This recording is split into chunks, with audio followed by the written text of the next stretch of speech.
Assalamualaikum warahmatullahi wabarakatuh. Sampurasun Akang Teteh. Berjumpa kembali dengan saya Anissa Nurul dalam program Beja Antara.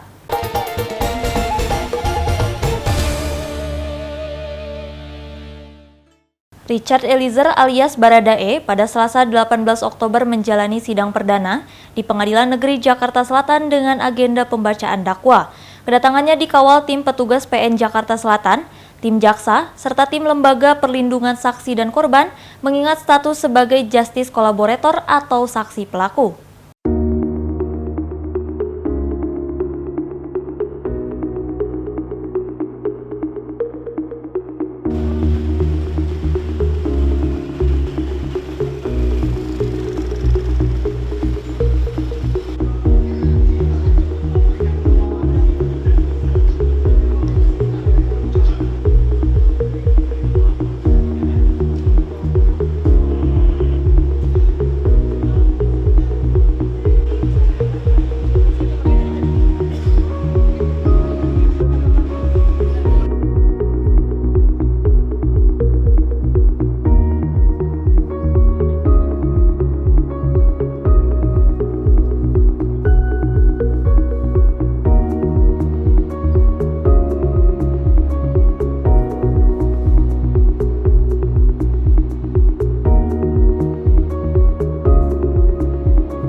Kuasa hukum terdakwa Putri Chandrawati, Febri Diansyah, mengatakan kliennya tidak mengerti dakwaan yang dibacakan jaksa penuntut umum di Pengadilan Negeri Jakarta Selatan. Febri juga menyebut pihaknya menemukan sejumlah poin asumtif dalam dakwaan terkait kasus pembunuhan berencana terhadap Brigadir J.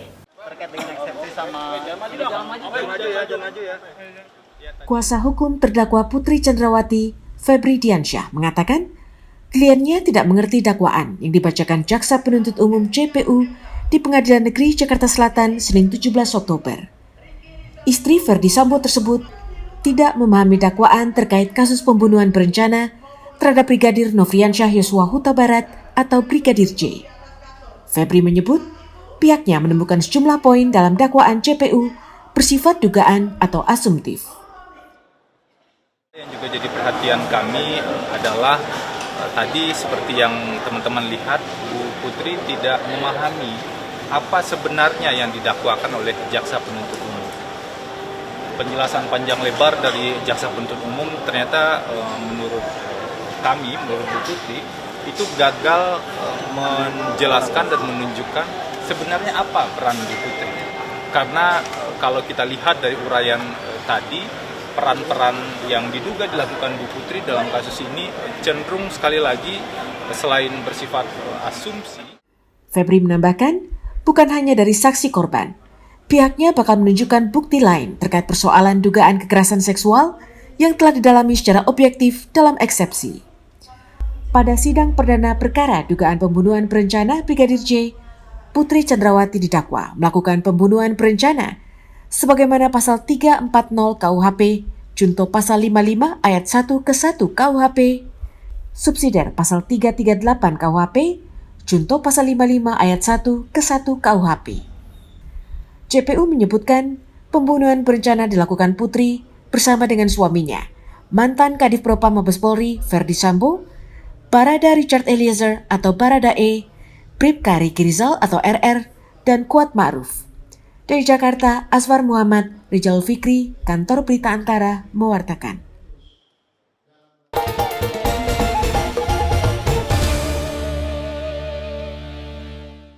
Menteri BUMN Erick Thohir di Nusa Dua Bali mengatakan ia tidak ingin rakyat Indonesia yang perekonomiannya lemah harus mengeluarkan banyak uang hanya untuk mendapatkan air bersih. Misalnya saja masyarakat miskin harus mengeluarkan uang dalam jumlah besar setiap harinya untuk membayar penggunaan toilet umum. Kementerian BUMN menginisiasi Indonesia Water Fund (IWF) untuk mendukung pembiayaan pengadaan air bersih di Indonesia.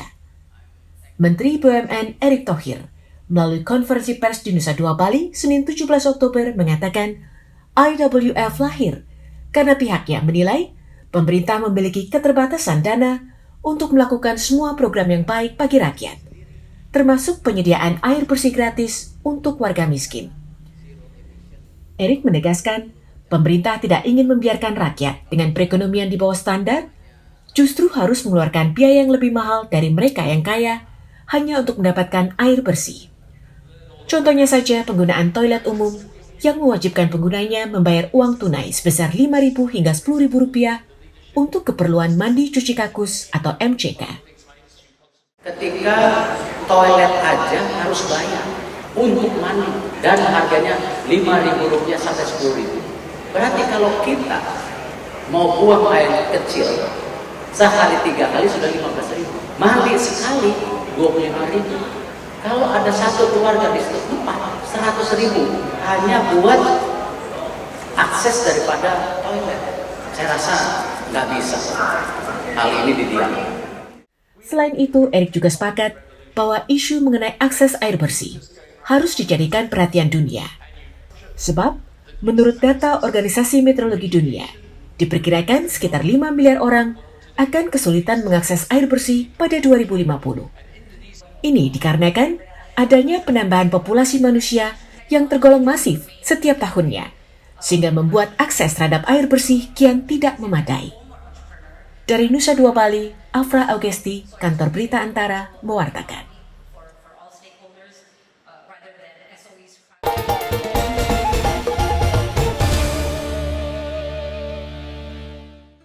Kota Malang akan kembali menjadi tuan rumah kejuaraan bulu tangkis level internasional berlabel Indonesia Master 2022 Super 100. Kejuaraan yang diikuti 258 pebulu tangkis dari 12 negara ini akan dihelat di Platinum Arena mulai tanggal 18 hingga 23 Oktober 2022. Pada turnamen yang menyediakan hadiah total 81.000 US dollar ini, tim-tim andalan Indonesia akan ambil bagian dan optimis akan mendulang prestasi besar. Usai menggelar Indonesia International Challenge pada pekan lalu, Persatuan Bulu Tangkis Seluruh Indonesia (PBSI) kembali menunjuk Kota Malang menjadi tuan rumah kejuaraan bulu tangkis internasional. Indonesia Master 2002 Super 100 yang diikuti 259 pebulu tangkis dari 12 negara kembali berlangsung di Platinum Arena Kota Malang pada 18 Oktober hingga 23 Oktober mendatang. Ketua Pelaksana Kejuaraan Arman Darmaji dalam konferensi pers pada Senin 17 Oktober mengatakan Indonesia Master 2002 Super 100 ini akan berlangsung seru karena diikuti oleh para juara dan pemain unggulan di kejuaraan sebelumnya yang berasal dari Jepang, Malaysia, Cina, Korea, dan tentu saja Indonesia yang bertanding untuk menjadi yang terbaik. Bagi pemerintah Kota Malang, kejuaraan internasional ini akan membawa dampak ekonomi dan popularitas Kota Malang sebagai kota wisata. Saya rasa akan sangat ketat sekali ya di sini. Jadi saya melihat memang pemain asing ini, kita lihat kemarin ada yang kalah, pemain dari Jepang pun Koki Watanabe di pertandingan pertama kalah, dan setelah saya lihat memang pada saat latihannya dengar informasi dari teman-teman yang ada di tempat latihan ngotot sekali gitu. Sepertinya ingin juga mengambil poin di Super 100 ini karena hadiah lebih besar dan poin lebih tinggi. Kalau dampaknya banyak sekali, Mas. Dampaknya itu pertama kita bisa mengenalkan Kota Malang, di mana Kota Malang sebagai kota wisata. Kemudian yang kedua yang tidak kalah pentingnya itu adalah terhadap ini dampak ekonomi. Dampak ekonomi di mana ada sekian ratus atlet, pengurus PBSI Jakarta datang ke Kota Malang. Tentunya secara dampak ekonomi pertama akan menambah pendapatan asli daerah Kota Malang. Yang kedua bisa berdampak kepada ekonomi yang berkembang di Kota Malang, karena tidak lepas dari itu. Kejuaraan Indonesia Master 2022 Super 100 ini berada di bawah naungan Federasi Bulu Tangkis Dunia BWF atau Badminton World Federation dengan hadiah total mencapai $81.000 Amerika Serikat. Sama seperti turnamen sebelumnya, tim Merah Putih optimistis bisa mendulang prestasi besar dengan menurunkan pebulu tangkis andalan. Dari Kota Malang, Jawa Timur, Saiful Afandi, Kantor Berita Antara, mewartakan.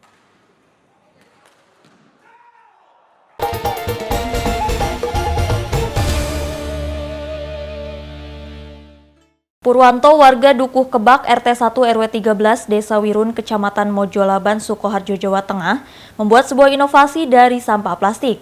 Dengan menggunakan sebuah alat, ia mendaur ulang sampah plastik menjadi bahan bakar minyak yang bisa digunakan oleh sekitar 50 perajin genting di desanya untuk bahan pengoles untuk mencetak genting dari tanah liat.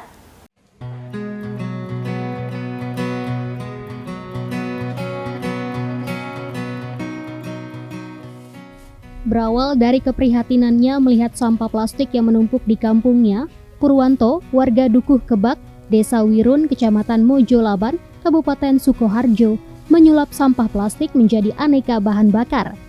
Setelah melakukan riset secara otodidak dan belajar melalui internet, Purwanto bisa mengolah sampah plastik menjadi bahan bakar alternatif. Purwanto mengaku sejak tahun 2018 memulai mengolah sampah plastik. Awalnya, Purwanto menciptakan alat pengolah sampah dengan tungku sederhana. Setelah berhasil, ia mendapatkan bantuan alat pembakaran dari Kementerian Perindustrian melalui DPRD Sukoharjo pada tahun 2019 senilai sekitar 70 juta rupiah. Bahan bakar alternatif buatan Purwanto ini pernah diuji di laboratorium UGM tahun 2018. Hasilnya, kandungan karbon terlalu tinggi. Purwanto juga pernah mencoba jenis premium untuk sepeda motornya.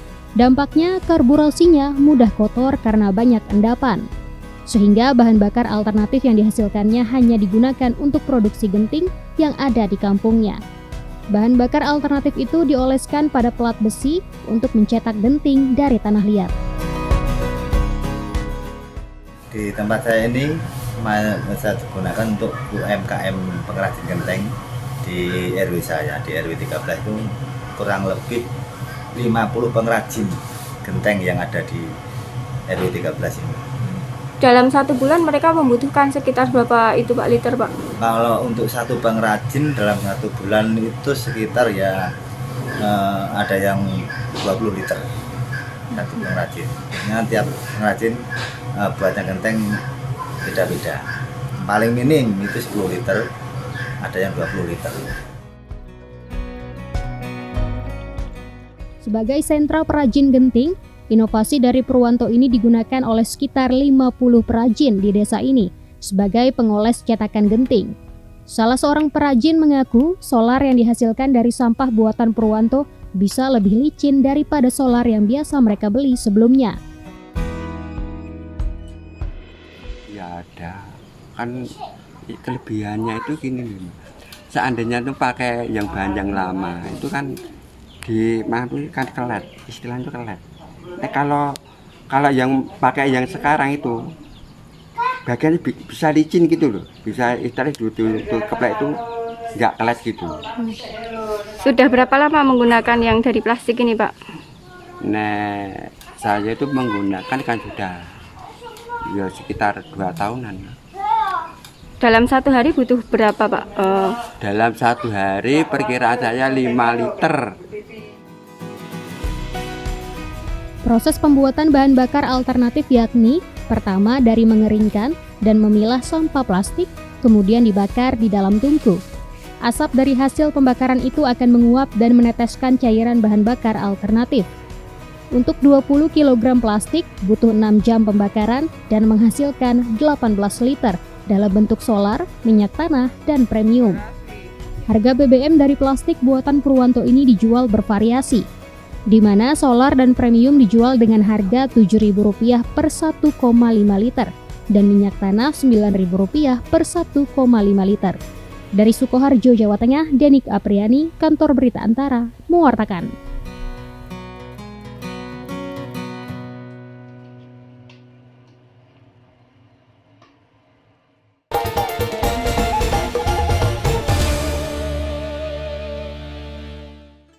Siswa-siswi SMP Negeri 28 Kota Tangerang, Banten bersekolah mengenakan berbagai macam baju adat Nusantara pada Senin 17 Oktober. Hal ini sesuai dengan pengimplementasian pada proyek penguatan profil pelajar Pancasila yang berkebinekaan global serta sesuai Peraturan Menteri Nomor 50 Tahun 2022 tentang pakaian seragam sekolah.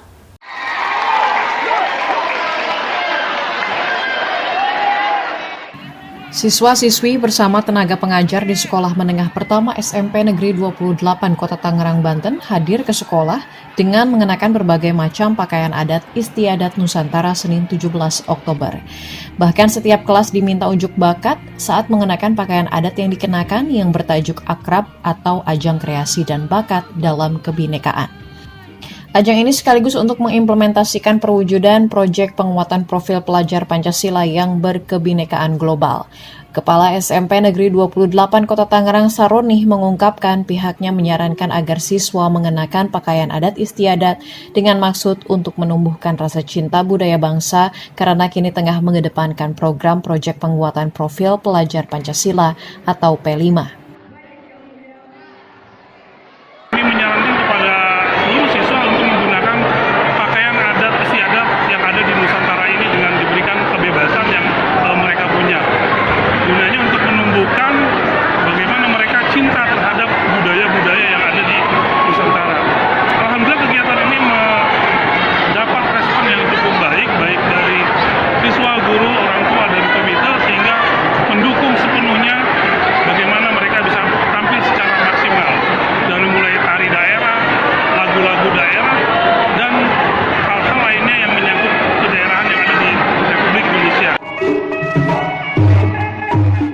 Sementara itu, salah seorang siswa mengaku kegiatan menggunakan pakaian adat ini menjadi suasana lebih Nusantara dan membuat lebih mengetahui ragam budaya bangsa.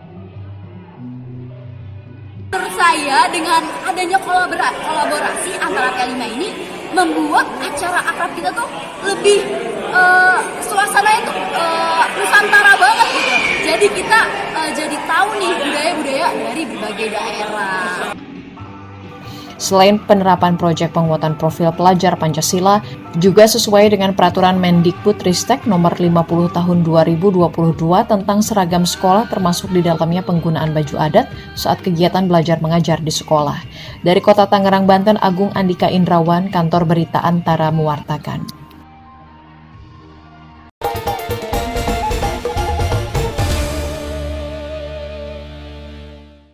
Akang Teteh, demikian Beja Antara hari ini. Tetap saksikan Beja Antara setiap hari Senin sampai dengan Sabtu.